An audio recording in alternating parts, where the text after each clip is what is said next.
Selamat pagi, Pak Tony. Selamat pagi, apa kabar? Kabar baik, Bapak gimana Pak kabarnya Pak? Baik, kabar lagi di Timika ini Ya, di Timika. Pak, menikmati pesta olahraga nasional. ya betul sekali. Ini yang kita ingin tanyakan. Penyelenggaraan PON Papua 2021 ini kan di tengah pandemi COVID-19, Pak. Ini juga membuktikan kepada dunia bahwa sebenarnya Papua bisa, torang bisa. Hal ini Orang bisa. membangkitkan optimisme ekonomi Papua. Bagaimana PT Freeport Indonesia melihat hal ini?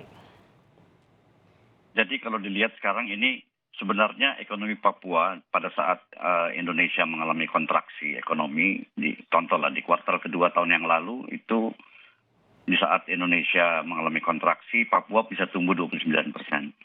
Dan ini tentu tidak antara lain karena sektor pertambangan yaitu Freeport yang memberikan kontribusi besar terhadap perekonomian Papua. Dan sekarang ini dengan diadakannya PON tentu saja ini akan lebih mendorong perekonomian di Papua. Hotel-hotel semuanya penuh, restoran-restoran semuanya penuh, dan juga barang dan jasa beredar dengan gencar di Papua di 4 tempat ya, Kota Jayapura, Kabupaten Jayapura, Merauke, dan tentu saja Timika. Dan ini menunjukkan bahwa sekali lagi Papua bisa dan ekonomi Papua akan terus berjaya ke depan. Jadi memang terlihat ada pertumbuhan meskipun pandemi, tumbuh 29%, apalagi ada pergelaran PON ini, jadi diharapkan kembali menggeliatkan ekonomi Papua ya Pak. Lantas, Ya, tentu saja. bagaimana peran, bisa diceritakan Pak, bagaimana peran dan kontribusi PT Freeport Indonesia terhadap penyelenggaraan PON 20 di Papua pada tahun 2021 ini? Tentu saja kami sebagai bagian dari Papua, kami sudah 54 tahun ada di Papua, dan tentu saja kami merasa bagian dari Papua, dan perhelatan PON ini adalah suatu tonggak besar dalam perekonomian Papua.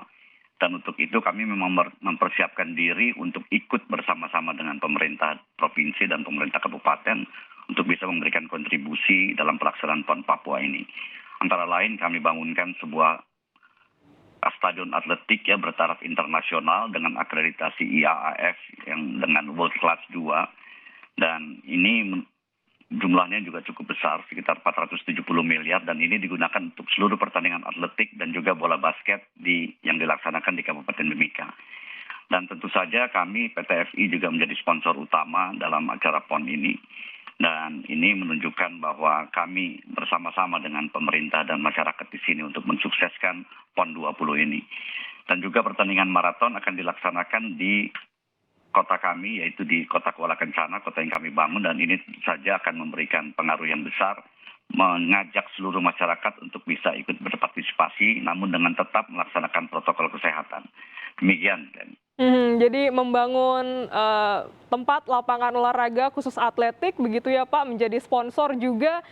Lantas, adakah juga tantangan yang dirasakan oleh PT FI dalam keterlibatan untuk penyelenggaraan PON pada tahun ini Pak? Jadi kalau dilihat memang ini adalah event terbesar yang pernah diadakan di Papua, PON pertama yang diadakan di Papua. Tentu saja memang usaha besar ini akan mengalami banyak tantangan, namun kami terus bekerja sama yang erat dengan PB PON dan juga dengan pemerintah daerah, dan hasilnya kita bisa lihat sama-sama acara pembukaan berlangsung dengan sangat mega, sangat meriah, dengan sangat rapi, teratur semuanya sesuai dengan jadwal, dihadiri presiden dan banyak menteri. Dan PON ini dilaksanakan di Papua telah berhasil menarik bukan hanya perhatian seluruh Indonesia, namun perhatian dunia juga. Karena acara pembukaan itu adalah suatu, kalau orang-orang bilang katanya acara pembukaannya PON, tapi rasanya rasa Asian Games. Wow, itu berarti pujian luar biasa ya Pak. Nggak sangka kalau ternyata itu yang kita saksikan adalah pekan olahraga nasional di Papua bahkan ya Pak. Iya, dan satu kata dari saya, dahsyat pembukaannya. Dan ternyata juga pelaksanaannya sesuai dengan rencana semuanya dan berjalan dengan sangat baik. Dan kalau dari segi tantangan lainnya, operasional kita PT FI juga tidak terganggu, malah karyawan-karyawan kita ikut aktif sebagai relawan-relawan untuk membantu pelaksanaan PON Papua ini, khususnya yang di Kabupaten Mimika.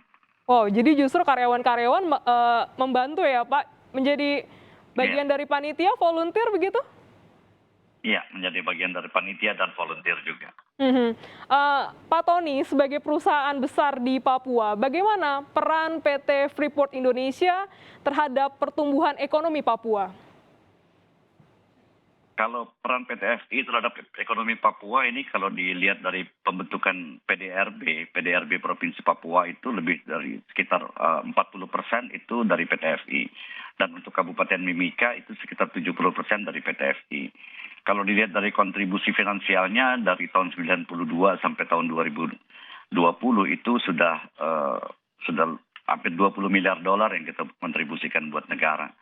Dan kedepannya itu akan bisa lebih dari 50 miliar dolar lagi kita kontribusikan buat negara sampai dengan tahun 2041 atau bahkan bisa mencapai 80 miliar dolar dalam bentuk pajak, dividen, pajak daerah dan lain sebagainya.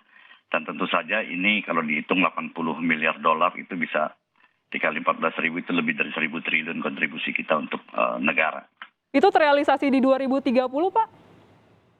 Dari 2021 ini sampai dengan 2041 karena izin kami kan memang hanya sampai 2041. Oke, di 2041 diharapkan seluruh target dari PT Freeport ini bisa tercapai semua ya Pak. Harapan multiplier efek ini kan juga diharapkan terjadi ya di Papua. Bagaimana dari PT Freeport ini, terutama di sektor ekonomi, agar kesinambungan ini tetap ada Pak setelah PON ini berakhir? Jadi kalau dilihat dari kesinambungan bahwa kontribusi ekonomi kita tentu memberikan multiplier efek yang besar. Contoh lah misalnya di tahun 2015 itu PDRB kita, PDRB Kabupaten Mimika itu 94% dari Freeport. Dan sekarang 70%. Ini berarti ekonomi-ekonomi yang lain juga tumbuh untuk memberikan kontribusi kepada PDRB. Dan harapan kami adalah terutama dalam kaitannya dengan fasilitas olahraga yang kami bangun dan yang juga dibangun oleh pemerintah adalah bahwa setelah PON harus ada kegiatan-kegiatan lanjutan. Contohlah di Mimika Sports Complex itu kami merencanakan untuk setiap tahun paling tidak ada 4 kali gelaran olahraga, berbagai macam olahraga untuk dapat terus bergulir sehingga fasilitas yang dibangun itu bisa betul-betul dimanfaatkan secara maksimal. Dan kami juga bicara dengan PB Pasi, ya dengan Pak Luhut sebagai ketua umumnya bahwa bagaimana supaya Mimika Sports Complex ini bisa juga dijadikan sebagai training center untuk pembinaan atlet-atlet atletik di region Indonesia Timur. Contoh misalnya Maluku, NTT, Papua untuk bisa jadi training center di sini. Jadi ini memang sudah dibahas sampai ke pemerintah pusat ya Pak, harapan ini ya Pak? Iya, sudah kita bahas dan mudah-mudahan itu bisa tercapai. Kami yakin bahwa dengan kerjasama yang erat antara perusahaan dengan pemerintah kabupaten, pemerintah provinsi, dan juga pemerintah pusat, ini bisa dijalankan dan menciptakan atlet-atlet baru khususnya dari Indonesia Timur. Baik, infrastruktur sudah disiapkan, ini tinggal kembali menjadikan Papua ini wadah yang baru untuk sumber daya manusianya, kembali dilahirkan atlet-atlet luar biasa dari Timur Indonesia untuk Indonesia bisa. Terima kasih Tony Wenas, Bapak Tony Wenas, Presiden Direktur PT Freeport Indonesia telah bergabung di Kompas Bisnis pada pagi hari ini.